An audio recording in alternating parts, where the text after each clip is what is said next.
Wanted, young, skinny, wiry fellows, not over 18, must be expert riders, willing to risk death daily, orphans preferred.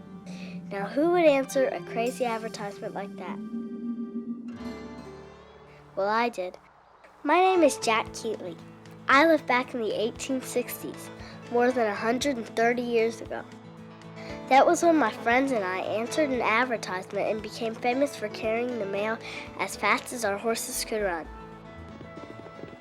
We had the most exciting but dangerous jobs in the world. We became legends in the Old West. We were riders for the Pony Express.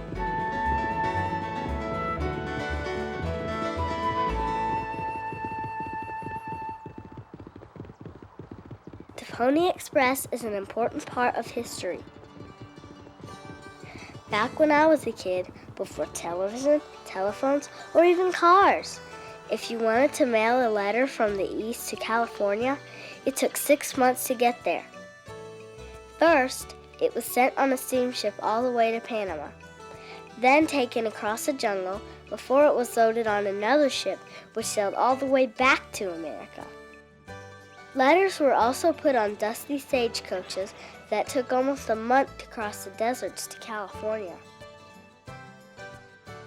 Nobody seemed to mind, though, until they discovered gold in California. In January of 1848, along the banks of the American River, gold was found near John Sutter's sawmill. That find started the famous gold rush of 1849. Suddenly, the mail had to be speeded up. It was William Hepburn Russell who first came up with the idea of the Pony Express. He felt that lone riders on swift horses could carry the mail faster than a stagecoach. Since Russell was part owner of a successful freighting company that supplied Army outposts along the Oregon Trail, he knew firsthand about a more direct way to California, one that cut 1,000 miles and many days off the stagecoach route. His central route followed the Oregon Trail and California trails, west from Missouri. But winter snows and tough terrain made the trip more dangerous. Russell's partners, Alexander Majors and William B. Waddell, were not so sure a Pony Express would work. But lured by the prospect of a $1 million contract from the post office, they reluctantly agreed to give it a try. To accomplish this remarkable feat, Russell figured he would need 80 riders, 400 horses, 25 home stations, and 165 smaller relay stations spread across the route. He knew the success of the Pony Express would depend on how skilled his riders were. He wanted us to be wiry, swift, and willing to risk danger. And we had to be honest. Mr. Russell wasted no time advertising for riders. I can remember the excitement when I first read his ad. Right away, I wanted to become an express rider. I was only 14, but the promise of pay, adventure, and glory drew me like a magnet. I had to join, and so did hundreds of other boys just like me. Mr. Russell's plan called for us to relay the mail all the way from Missouri to Sacramento. We carried only letters, telegrams, and newspapers, and we rode both day and night as fast as we could, handing off the mail to a new rider about every 15 miles. Mr. Russell set up a Pony Express headquarters at the Patey House Hotel in St. Joseph, Missouri, and ordered that we begin carrying the mail on April 3, 1860. As April 3rd approached, the letters we would carry were being received and sorted by the express clerk. When a personal letter was brought in, he weighed and hand-stamped it, and then collected $5 per half ounce that it cost to send a letter to California. At the time, sending a letter was very expensive. Letters were written on lightweight paper, so we could carry a lot of them. They were wrapped tightly in oiled silk cloth so they would stay dry on the trip. The packages were then placed in a special saddlebag called a mochilla. The mochilla was designed especially for the Pony Express. It made it much easier for us to hand off mail from rider to rider. The mochilla was made of leather. A weatherproof box called a cantina was stitched into each of its four corners. The cantina would actually hold the mail during its journey. Each cantina was fitted with a small padlock, which the express clerk would use to secure all the mail destined for the end of the line. One of the four cantinas was always left unlocked for the mail we would pick up or leave along the way. What made the mochilla so special was that we could slip it off our saddle quickly and pass it on to the next rider. Yet as long as we were sitting on our horse, there was no chance that the letters we were carrying would be lost. As Mr. Russell had insisted, the Pony Express was ready to go on April 3rd, 1860. But things were not to go off without a hitch. In San Francisco, the first eastbound rider, James Randall, was sent off with a wild celebration. At 6 p.m., he sped away toward a steamboat that would whisk him and the mail upriver to Sacramento. There, his great overland journey began.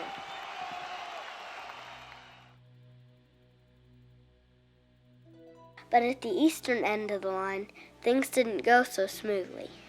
An hour after Johnny Fry was supposed to take the first mail west, people were still milling around the Patey house, wondering about the delay.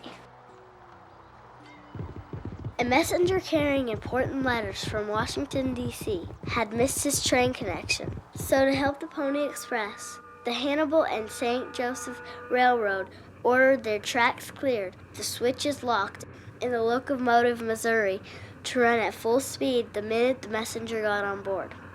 Once he arrived, the train headed toward St. Joseph and set a speed record that stood for 50 years. Once the mail arrived, the mochilla was handed over to Johnny Fry, who then took the Pony Express oath. I, Johnny Fry, while I'm in the employ of A. Majors.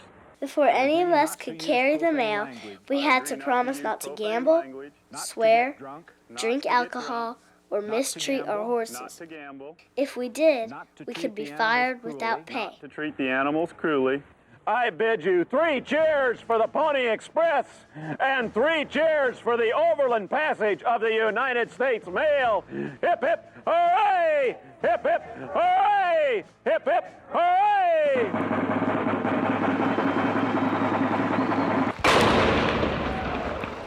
The cannon was fired to advise a ferry boat that the mail was on its way. The Pony Express was now in business.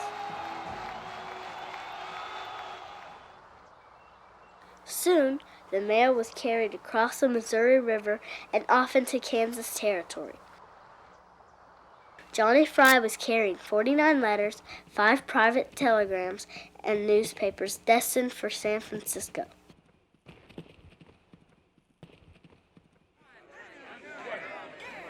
We moved the mail at about 10 miles an hour. At that speed, we could carry the mochilla 200 miles in a day. If luck was with us, it got to California in 10 days, less than half the time it took by stagecoach. We were each hired to ride only as far as our horses could go without getting tired, about 15 miles. Then we handed the mail off to another rider. While we were expressmen, we lived in relay stations owned by the company.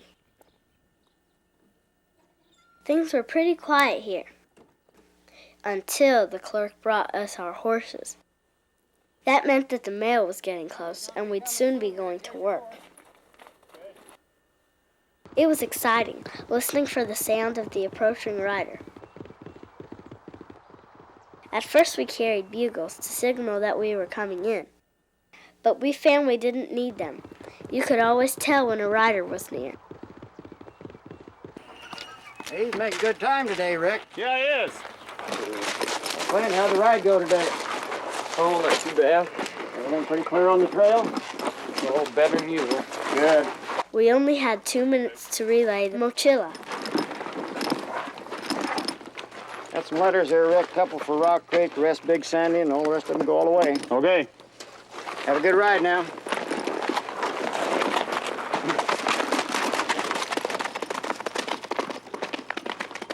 Let me take your horse for you, Clarence. Once we completed our run, this was our home until it was time to take another mochilla back across the trail.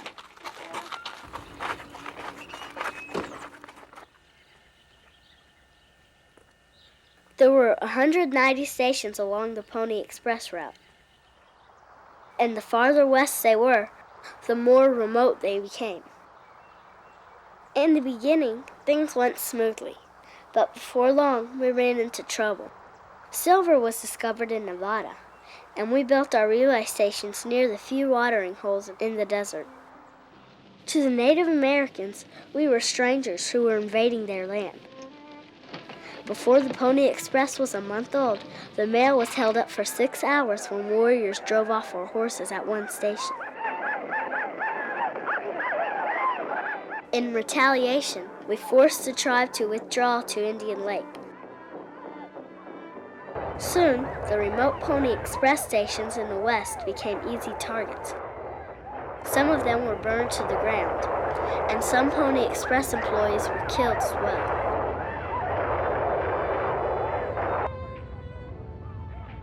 We had to stop carrying the mail for a month, until 5 extra men could be sent to guard each station in Nevada.